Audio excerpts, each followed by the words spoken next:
Hello, everyone, and welcome back to AMEX English, the place where learning English feels easy, natural, and fun. I love that introduction every time, Emma. It always makes me feel like I'm about to learn something useful, but also relaxed at the same time. That's exactly the goal, Alex. We want English learning to feel comfortable, not stressful. And today's topic is actually something that confuses a lot of English learners. That sounds a little dangerous already. Whenever you say confusing, I start to worry.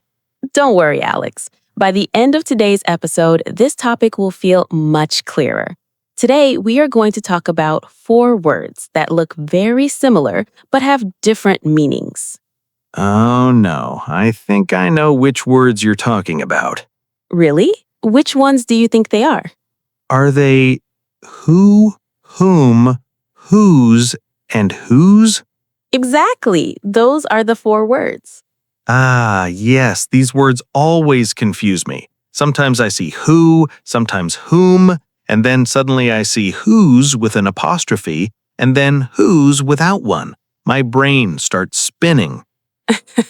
You're definitely not alone, Alex. Many English learners and even native speakers sometimes mix these words up because they look and sound very similar. That's exactly the problem. When I read them, I feel unsure, and when I try to write them, I stop and think, wait, which one should I use? That is completely normal. But the good news is that once you understand the simple logic behind these 4 words, everything becomes much easier. I like the sound of that. Simple logic is always better than memorizing 100 grammar rules. Exactly. Today, we're going to break this topic into very clear parts. First, we'll understand who and whom, which are used when we talk about people in a sentence. Okay, so those two are related to people. Yes. Then we will talk about whose and whose, which look almost the same but have completely different meanings. Yes, the famous apostrophe problem. Exactly. That little apostrophe changes the meaning completely. This already sounds like something that can make my English sound more professional. And it absolutely will. When you use these words correctly, your English sounds clearer, more confident, and more natural. That's exactly what I want. I want people to hear my English and think, wow, this person speaks very clearly. And that is exactly why we are doing this lesson today. But before we start learning, I think we should invite our listeners to join us. Great idea. So everyone listening right now, if you enjoy learning English in a relaxed and friendly way, make sure you subscribe to AMEX English, like this episode, and share it with your friends who are also learning English. Yes, and if you stay with us until the end of this episode, you will clearly understand how to use who, whom, whose, and whose in real conversations. All right, Emma, I'm ready. Perfect. Let's start learning. All right, Alex, let's begin with the first 2 words, who and whom, because these 2 are usually the ones that create the most confusion for English learners. Yes, I see those 2 words a lot. But honestly, I almost always use who because I'm never sure when whom is correct. And you're not alone. Many people do exactly the same thing. But the real difference between who and whom is actually very simple once you see the pattern. Okay, I'm listening carefully now. Good. The easiest way to understand this is to remember one key idea. Who is used for the subject of a sentence. Whom is used for the object of a sentence. Subject and object. That sounds a little like grammar class again. Yes, but don't worry. I'll explain it in a very simple way. The subject is the person doing the action, and the object is the person receiving the action. That already sounds clearer. Let's look at a simple example. Imagine I ask you this question, who called you yesterday? Okay. In that sentence, we are asking about the person doing the action of calling. The person made the call. So that person is the subject. Exactly. And when the person is the subject, we use who. So the answer could be something like, my friend called me yesterday. Perfect example. Your friend is the person who did the action, so the question uses who. Okay, I think I understand that part.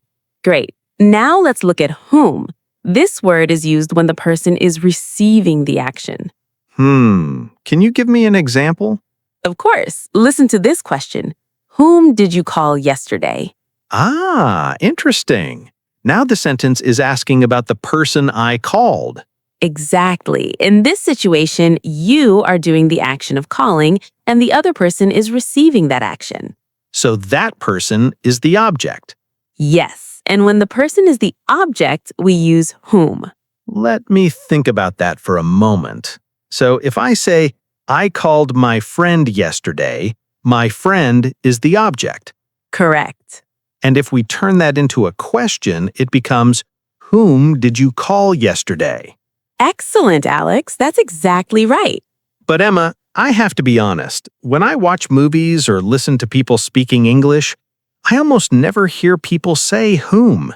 That's a very good observation. In casual, everyday conversation, many native speakers simply use who instead of whom. So they might say, who did you call yesterday?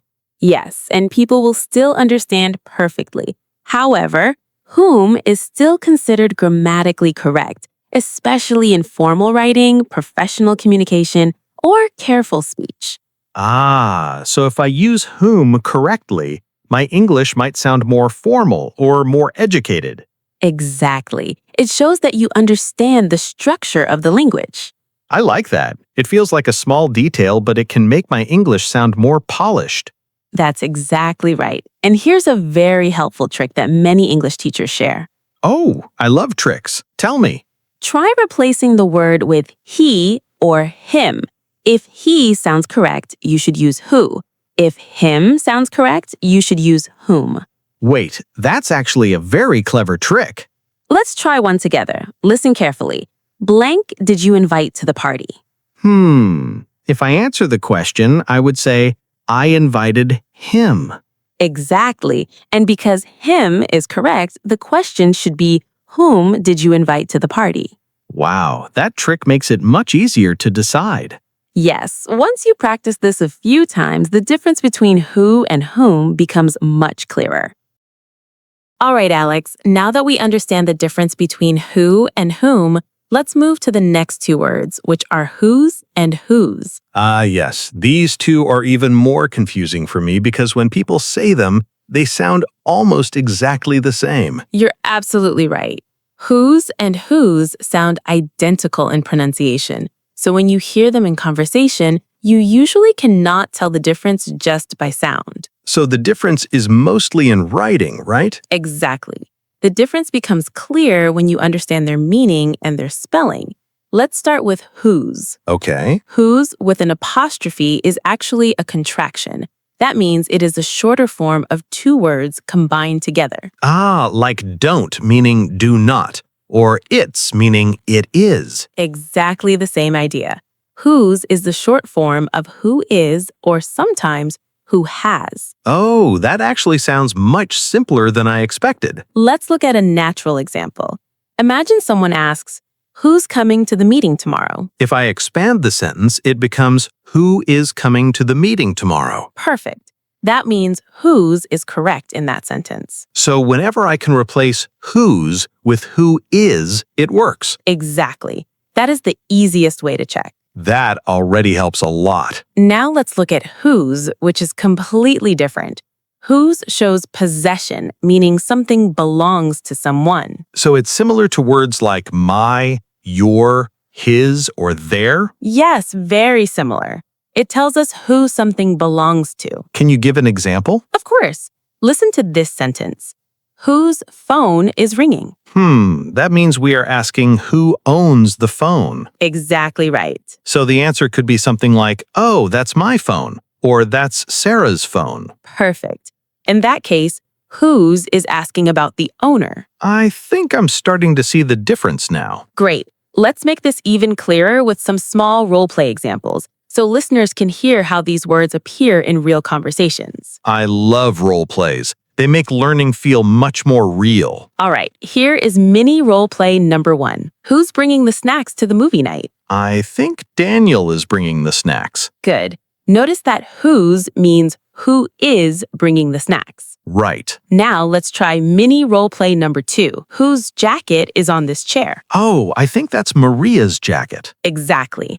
In this conversation, we're asking who the jacket belongs to. That makes perfect sense. Now let's try mini role play number 3, which mixes both ideas. Who's the person standing near the door? Oh, that's my neighbor. Good. Now another question. Whose dog is standing next to him? That's his sister's dog. Excellent.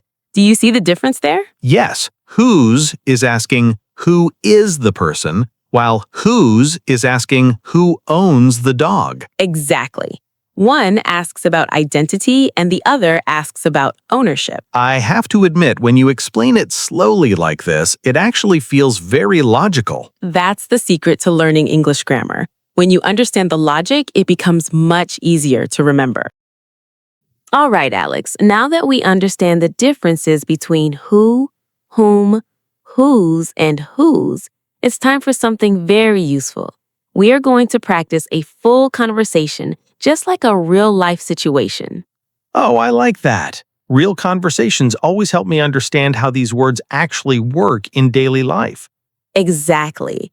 In this role play, imagine we are at an office meeting and people are discussing a new project. Okay, I'm ready. What is my role? You will be an employee asking questions, and I will be the project manager explaining things. Sounds good. Let's begin.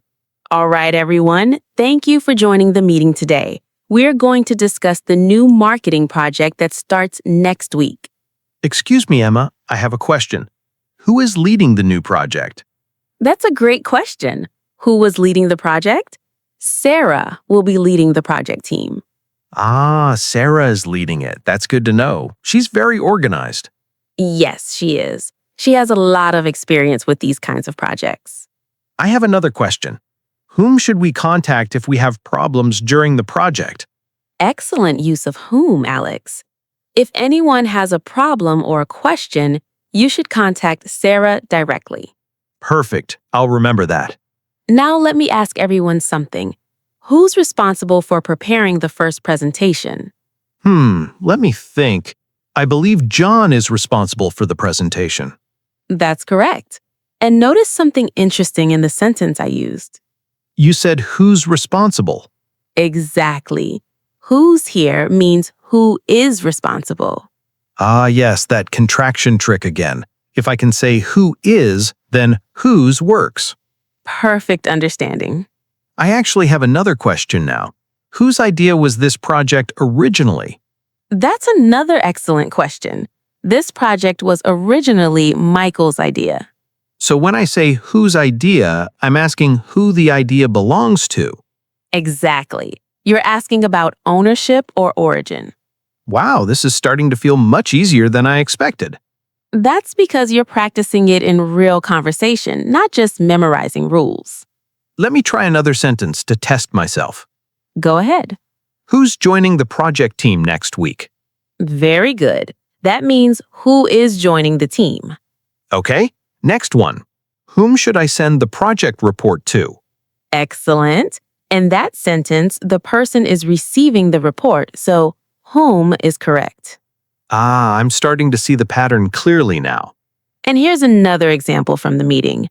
Whose laptop is connected to the projector? That would be mine. I connected my laptop earlier. Perfect.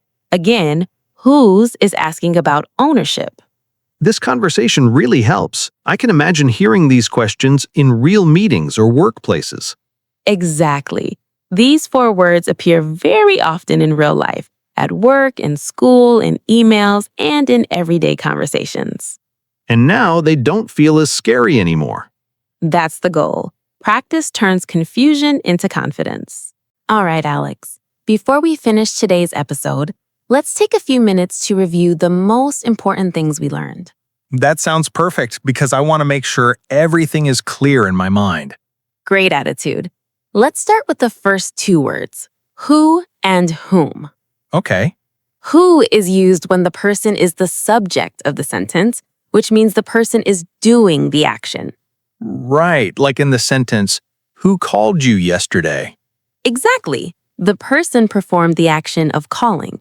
And whom is used when the person is the object of the sentence, meaning the person receives the action. Perfect explanation, Alex. For example, whom did you call yesterday?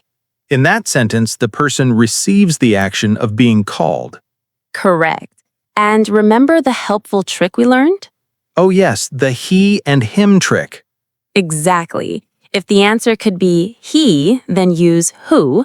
If the answer could be him, then use whom. That trick makes it much easier to decide. Now let's review the other two words, whose and whose. These are the ones that sound exactly the same when we say them. Yes, but they have completely different meanings.